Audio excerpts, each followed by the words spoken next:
दोस्तों कार्डियोलॉजी में हम आगे बढ़ते हुए आज मायोकार्डियल इन्फार्क्शन नाम की बीमारी के बारे में बात करेंगे। दोस्तों मायोकार्डियल इन्फार्क्शन को आम बोलचाल की भाषा में दिल का दौरा भी कहा जाता है।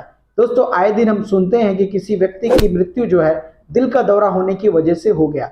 दोस्तों इसी बीमारी का नाम दिल का दौरा कहा जाता है।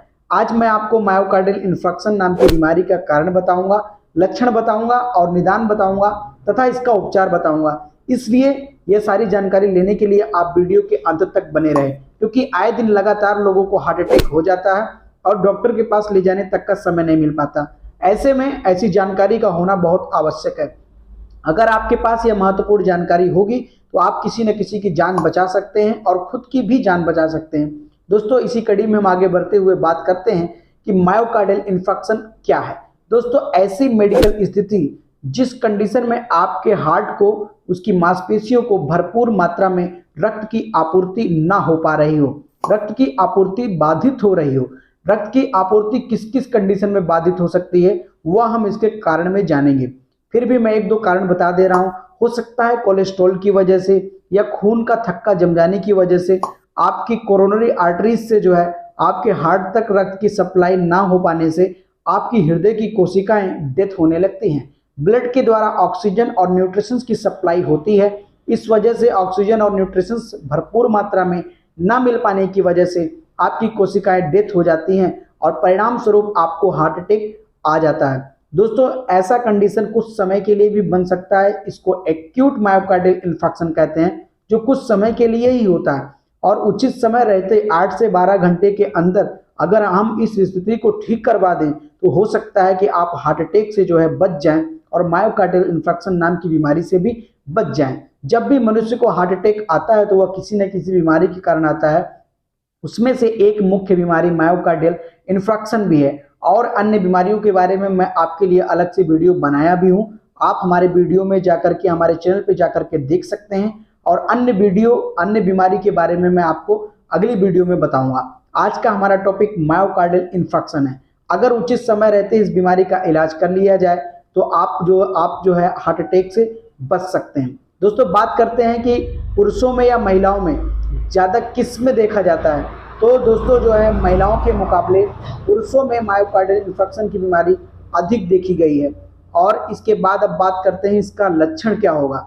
दोस्तों जब भी मायोकार्डियल इन्फार्क्शन आपको होगा, इसकी मुख्य लक्षण जो है सीने में दर्द और आपको उलझन, घबराहट और सांस फूलना। सांस इसलिए फूलता है कि आपके जो है अगर हार्ट को जो है ब्लड की सप्लाई नहीं हो पाएगी तो ब्लड के साथ साथ ऑक्सीजन की सप्लाई जो है ब्लड ही करता है, इसलिए ऑक्सीजन नहीं मिल पाने की वजह से आपको जो है सांस फूलेगी और ऐसे कंडीशन में जो है आपको हार्ट अटैक आने का खतरा होता है।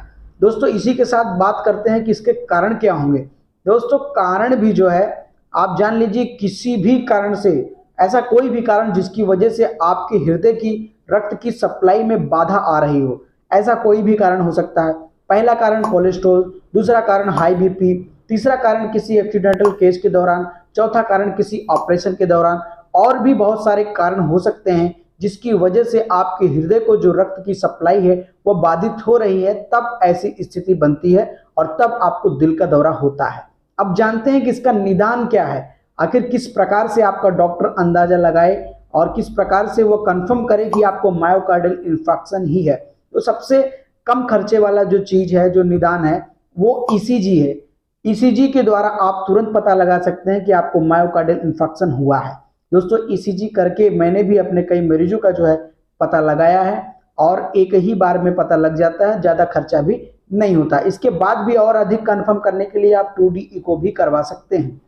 अब बात करते हैं कि हम इसके उपचार के बारे में। उपचार क्या किया जाए। दोस्तों कार्डियोलॉजी डॉक्टर ही आपको इसका उपचार बताता है, लेकिन फिर भी जानकारी के लिए मैं आपको उपचार बता दे रहा हूं, लेकिन घर पे रह करके ऐसी दवाइयों का उपयोग नहीं करना है। दोस्तों ऐसे कंडीशन में आप जान रहे हैं कि आपको क्या क्या दवाई लेनी है, तो मैं वही आपको आज बता देता हूं, केवल याद रखने के लिए और आपके डॉक्टर से सलाह लेकर के ही आपको दवा चालू करनी है। सबसे पहले दोस्तों आपको जो है डॉक्टर टिमजिड MR की टेबलेट जो है दिन में 2 बार खाने के लिए देता है। कैप्सूल इकोस्प्रिन दिन में 1 बार खाने के लिए देता है और ग्लिसराइल ट्राइनाइट्रेट 2.6 mg की टेबलेट दिन में 2 बार खाने की सलाह दे सकता है। इसी के साथ टेबलेट सोर्बिट्रेट 5 mg जरूरत पड़ने पर इमरजेंसी में आपको एक गोली खाने के लिए डॉक्टर बोल सकता है। इन सभी दवाइयों से आपके हार्ट को जो है भरपूर मात्रा में ब्लड सप्लाई और ऑक्सीजन की सप्लाई होती है, जिससे हम इस बीमारी से बच सकते हैं। साथ ही साथ कभी कभी अगर मरीज का ब्लड प्रेशर हाई हो रहा है तो उसको डाइट्रोप्लस 10 mg फ्रूसरामाइड वगैरह टेबलेट दी जाती है। तो आप किसी अन्य अगर आपकी बीमारी बढ़ गई है तो कई बार ऑपरेशन करने की आवश्यकता भी पड़ती है। साथ ही साथ अपने जीवन शैली में परिवर्तन ला करके आप दवाइयों से छुटकारा भी पा सकते हैं। और ये जानकारी जो है आप अपने मित्रों, अपने बाकी लोगों के साथ साझा करें, ताकि हार्ट अटैक और दिल के दौरे से उनको बचाया जा सके। और आपके लिए भी ये जानकारी बहुत माली। आशा करता हूँ कि आपने भरपूर जानकारी प्राप्त कर ली होगी।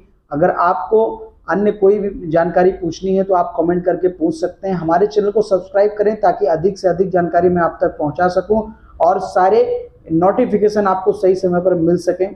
मैं फिर किसी अन्य वीडियो के साथ आपको मिलूंगा। अभी के लिए बस इतना ही। धन्यवाद।